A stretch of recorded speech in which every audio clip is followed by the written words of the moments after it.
6 komunat të rajonit të Korçës, Pojan, Libonik, Voskop, Drenov, Breshtas, Bullgaresi dhe Bashkia Maliq, në një pjesë të tyre menaxhohen nga ndërmarrja e ujësjellësit SHA Korçë. Furnizimi 24 orë me ujë të pishëm dhe mbledhja e të ardhurave nga shitja e tij, si dhe sigurimi i një uji higienikisht të pastër, mbetet një nga detyrat e këtij ujësjellësi, informon drejtori i saj Vasil Seriovski. Vitin që kaloi kemi patur, domethënë, rritje ekonomike të kënaqshme, arkëtimet janë nitur në mënyrë të kënaqshme.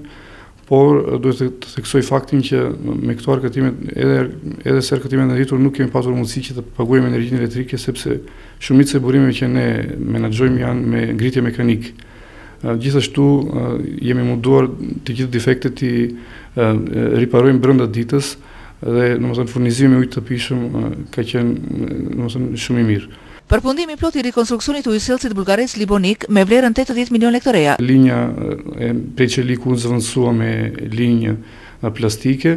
Si rezultate e këtij investimi u përmirësua dukshëm furnizimi me ujë të pishëm dhe cilësor të fshatrave të Lumalasit, Biranjit, Vllçishtin e Ri dhe sidomos të Dritasit të Ri dhe Libonikut. Për 2011, projekti më i rëndësishëm, do analizonte Seriovski, është rikonstruksion i linjës Kolanec-Qesarat.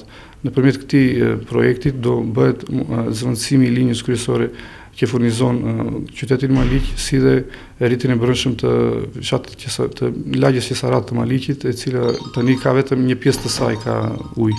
Gati janë tashmë dhe projektet për rikonstruksionin e ujësjellësave rajonal, Mançurisht dhe Vizkuq.